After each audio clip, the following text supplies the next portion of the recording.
Students, हमने last class में पढ़ा था लीनियर क्यू। ये है डिप्लोमा और बी फोर्सेम के लिए। तो हमने ये चीज़ देखा था कि अगर हम लीनियर क्यू की बात कर रहे हैं तो लीनियर क्यू में डेटा इंसर्ट और डिलीट किस तरीके से करेंगे यूजिंग सी लैंग्वेज।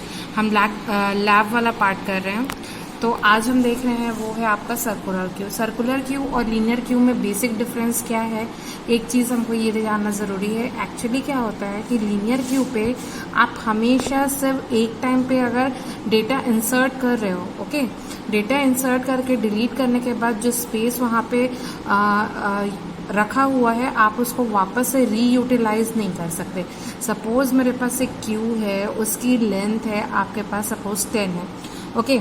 अब आपने उसमें पूरे डेटा एलिमेंट्स आप उसमें क्या किए, फीड कर दिए। अब आप एक एक करके आप डेटा क्या कर रहे हैं, रिमूव कर रहे हैं। तो डेटा जब रिमूव कर रहे हैं तो आपका वहाँ पे ऑब्वियसली स्पेस खाली होता जा रहा है। स्पेस खाली होता जा रहा है तो आपको अगर सपोज और कोई डेटा इंसर्ट करना है, ओके, तो वो आप नहीं कर सकते। उस स्पेस का रीयूटिलाइजेशन आप नहीं कर सकते जब बात आती है लीनियर क्यू की। अब बात कर रहे हैं हम सर्कुलर क्यू की। सर्कुलर क्यू में क्या करते हैं हम, जो हमारा रियर एंड होता है, रियर एंड में क्या होता है कि हम डेटा इंसर्ट करते हैं तो उस रियर एंड को हम क्या करते हैं, एक सर्कुलर मूवमेंट लगा के फ्रंट के साथ ऐड कर देते हैं फर्स्ट वैल्यू के साथ। तो इस तरीके से किससे क्या होता है कि सपोज अगर इन बिटवीन कोई स्पेस खाली है तो हम क्या करते हैं, उस स्पेस का रीयूटिलाइजेशन हम कर सकते हैं, ओके।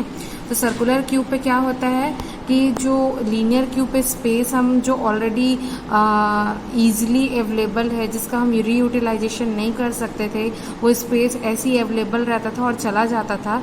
हमको उसमें मनी का प्रॉब्लम है, स्पेस का प्रॉब्लम है, हमको ज़्यादा यूज़ करना पड़ता है। इस कारण हम मैक्सिमम टाइम जो यूज़ करते हैं वो आप कहते हैं सर्कुलर क्यू। तो सर्कुलर क्यू क्या होता है, in linear queue, once the queue is completed full, it is not possible to insert more elements even if we dequeue the queue to remove some of the elements until the queue is rest. No new element can be inserted. You must wondering why, okay. क्या होता है, अभी ये linear, अभी मैंने जो concept बताया वही लिखा हुआ है कि अगर एक मेरे पास क्यू है लीनियर क्यू, उसमें आपके डेटा एलिमेंट्स पूरे स्टोर मतलब आपने उसमें भर लिए, और सपोज इन केस आप डेटा एलिमेंट्स अपने डिलीट कर रहे हो तो आप उसमें वापस से डेटा इंसर्ट नहीं कर सकते उस स्पेस पे, ओके। तो ये वाला केस जो होता है वो आपका लीनियर क्यू के बारे में है। When we dequeue any element to remove it from the queue, we actually moving the front of the element queue forward, thereby reducing the overall size of the queue. So we cannot insert any new element because rear pointer is still at the end. Rear pointer जो आपका है यहीं पे रहता है। आप यहाँ पे स्पेस खाली भी हो रहा है, आपके फ्रंट आगे बढ़ भी रहा है, यहाँ पे स्पेस आपके पास है, तब भी आप क्या कर सकते हो, डेटा एलिमेंट इंसर्ट नहीं कर सकते क्योंकि आपका जो रियर पॉइंटर है वो क्या है, स्टिल है, मतलब अपना एक पोजीशन फिक्स करके रखा है, okay. The only way to reset the linear queue for a fresh start, आपको क्या करना है, उसको सर्कुलर करना है। तो circular queue is also a linear data structure, a linear data structure है which follows the principle of FIFO, that is first in and first out. First in and first out क्या होता है कि आप normally Q की बात करें तो क्यू क्या होता है आपका, अगर मैं बेसिक डेफिनेशन पे जाऊं कि अपन मूवी टिकट्स हो गया या कोई भी एक उस पर खड़े हैं तो जो सबसे पहले आता है उसको सबसे पहले चीज़ें मिलती हैं और वो चला जाता है, एक लाइन पे खड़े होना, ओके। तो ये आपका क्या कंसेप्ट है, जो पहले आया उसको पहले मिला। तो फर्स्ट इन फर्स्ट आउट के कंसेप्ट पे आपका सर्कुलर क्यू काम करता है, okay. Circular queue is also linear data structure. Linear data structure क्या होता है, आपका डेटा स्ट्रक्चर दो पार्ट में डिवाइड होता है, एक होता है लीनियर और दूसरा होता है नॉन लीनियर डेटा स्ट्रक्चर। अगर हम लीनियर डेटा स्ट्रक्चर की बात कर रहे हैं तो उसमें आपको सिक्वेंशियल डेटा मेंटेन होता है, सीक्वेंस के वे पे मेंटेन होता है। आप कभी भी ऐसे रेंडमली कहीं बीच में ऐसे कहीं पे भी डेटा इंसर्ट या डिलीशन नहीं कर पाते। वही नॉन लीनियर डेटा स्ट्रक्चर की बात होती है तो उसमें सीक्वेंस मेंटेन नहीं होता है, ओके। उसके बाद हम बात कर रहे हैं इंस्टेड हम क्या करें, देखो circular queue is also linear data structure which follows the principle of FIFO, that is first in and first out, but instead of ending the Q at the last position, यहाँ पे हम Q को अपने last position पे and ना करके हम क्या कर रहे हैं, it again start from the first position, एक सर्कुलर ऐसे यहाँ पे वो करेंगे तो आपका क्या हो जाएगा, डेटा इंसर्ट हो जाएगा, hence making the queue behave like a circular data structure. Basic features क्या है, in the case of circular queue, head pointer will always point to the front of the queue and tail pointer will always point to the end of the queue, okay। और उसके बाद initially the head and tail pointer will be pointing at some location, this would mean that queue is empty, okay। जैसे ये आप यहाँ पे देखेंगे, ये आपका क्यू है, सर्कुलर क्यू है, एक हेड टेल एक ही पोजीशन पे है, आप इसमें 1 2 3 4 5 6 7 8 एलिमेंट्स इंसर्ट कर सकते हैं। अगर इस क्यू पे एक भी डेटा एलिमेंट प्रेजेंट नहीं है तो आपका हेड और टेल वहीं पे रहेगा। हेड और टेल क्या हो गया, फ्रंट आपका हेड हो गया, टेल आपका रियर हो गया, okay. Initially the queue is empty, head and tail are at the same location. अगर दोनों का सेम लोकेशन है तो आपका क्यू इनिशियली क्या है, एम्प्टी है। ये सर्कुलर क्यू है with size 8, okay. New data is always added at the location pointed to the tail pointer, okay. Data हमेशा आपके टेल पॉइंटर से इंसर्ट होगा और आपके हेड पॉइंटर से आपका डेटा डिलीट होगा। Once the data is added, tail pointer is incremented to a fix to the point to the next location available. आपने यहाँ पे डेटा इंसर्ट हो गया तो आपका टेल पॉइंटर हमेशा एक इंक्रीज होगा। Tail always point to the next location where data to be inserted, okay. In circular queue, data is not actually removed from the queue. Only the head pointer is incremented by one position.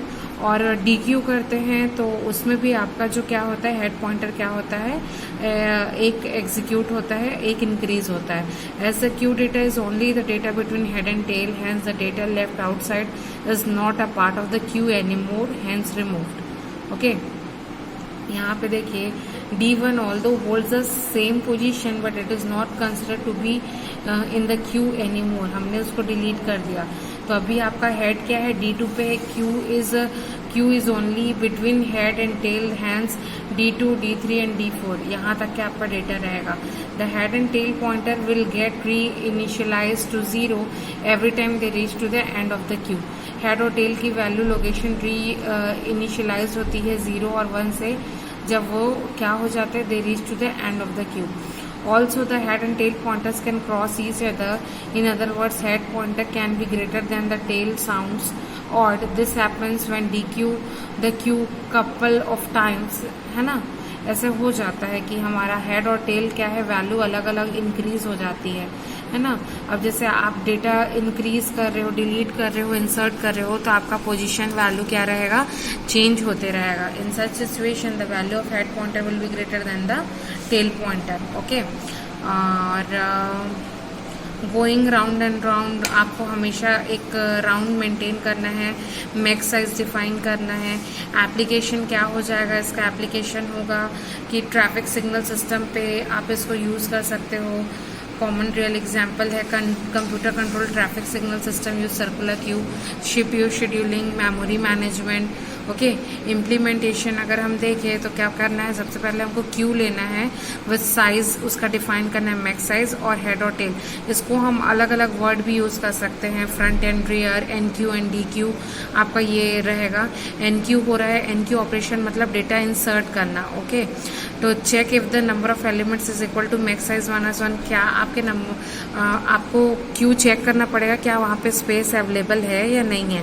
अगर है तो फिर आपका Q क्या हो जाएगा, अगर ये वाला पार्ट आपका सही होता है तो आप उस केस में क्यू आपका फुल है और वहीं से आपको क्या करना है, एग्जिट हो जाना है। No other data element at the location tail pointer increment, okay. DQ में क्या होता है कि हमको चेक करना है कि क्यू ऑलरेडी एम्प्टी तो नहीं है।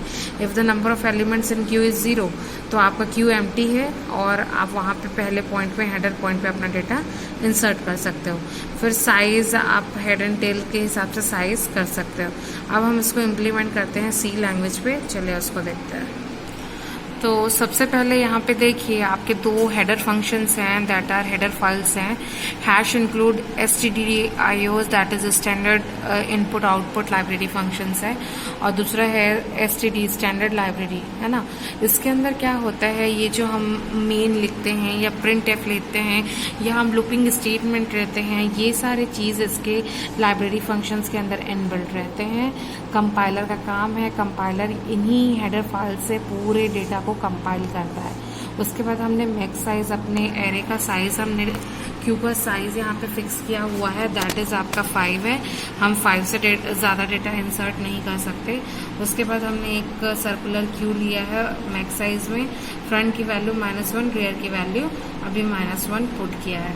उसके बाद हमने 3 यहाँ पे फंक्शन प्रोटोटाइप लिया है, that is void insert, void delete, void display. Insert मतलब डेटा इंसर्ट करना, डिलीट करना, और डिस्प्ले आपके क्यू का जानकारी लेने के लिए। फिर हम मेन फंक्शन में आते हैं। मेन फंक्शन में आपको सबसे पहले अपना चॉइस बताना है कि आपको कौन सा चॉइस करना है। सर्कुलर की पे इंसर्शन करना है कि डिलीशन करना है कि डिस्प्ले कराना है कि एग्जिट। अगर आप इन 4 के अलावा और कोई नंबर प्रेस करते हैं तो आपका वो क्या हो जाएगा, इनवैलिड हो जाएगा। ओके, अब स्विच केस। अब क्या होता है कि अभी तक आपने सपोज 1 किया, तो आपका ये स्विच केस है जिसपे आपका क्या है, टास्क सीधा 1 पे जाएगा और इंसर्ट वाले फंक्शन को कॉल करेगा। जो हमने ऊपर प्रोटोटाइप बनाया है उस फंक्शन को कॉल करेगा और वहाँ पे ब्रेक हो जाएगा। इस तरीके से अगर केस 2 चूज करेंगे तो आपका डिलीट वाला ऑप्शन होगा, और केस 3 पे डिस्प्ले, केस 4 पे एग्जिट, और डिफॉल्ट पे आपका इनवैलिड चॉइस आपका प्रिंट हो जाएगा। ओके, आपको ये चॉइस 4 तक ही है, उससे ज़्यादा नहीं होगा। फिर हम इंसर्ट पे आते हैं।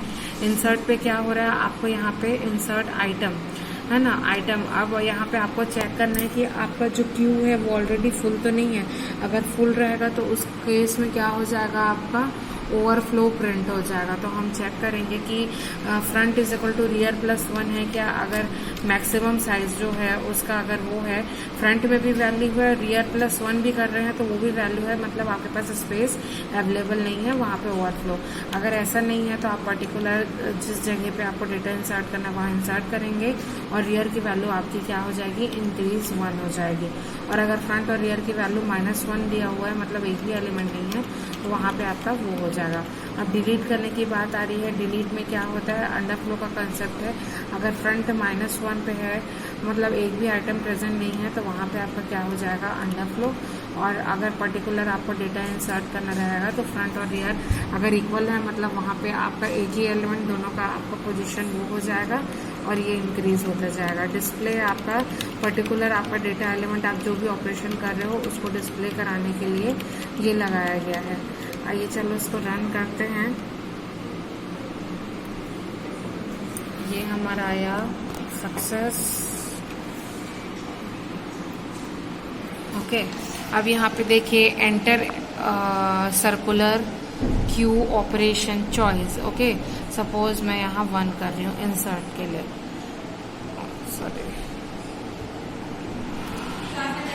ओके, अब हम ठीक है, हमने ऑप्शन 1 लिखा। अब हमको जो एलिमेंट एंटर करना है वो यहाँ पे लिखे। सपोज मुझे 12 एंटर करना है, ये मैंने यहाँ पे एंटर कर दिया। अब मुझे सपोज डिस्प्ले देखना है कि हमारा वैल्यू एंटर हुआ कि नहीं। मैंने ऑप्शन 3 चूज किया, यहाँ पे मैंने एंटर किया। देखो आपका 12 जो है एलिमेंट 12, वो 5 का साइज है, आपका 12 आ गया।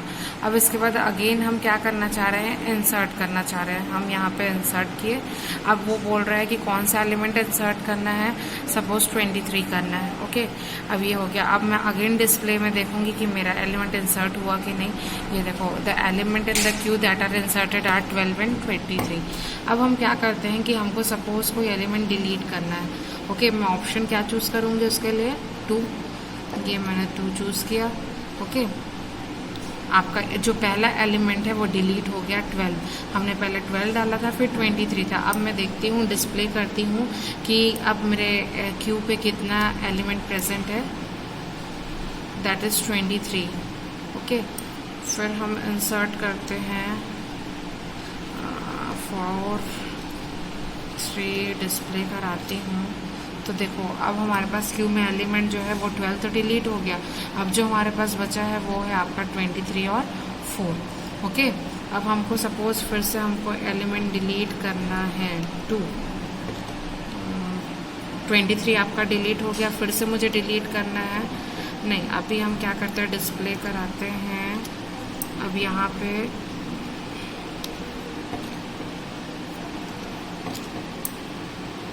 Enter your choice 1, 3 display. तो ये देखो, अब हमारे पास जो एलिमेंट रह गया वो 4 और 3 है। तो इस तरीके से हम क्या करेंगे, अपना डेटा इंसर्ट करेंगे, डिलीट करेंगे और सारा प्रोसेस करेंगे। Thank you.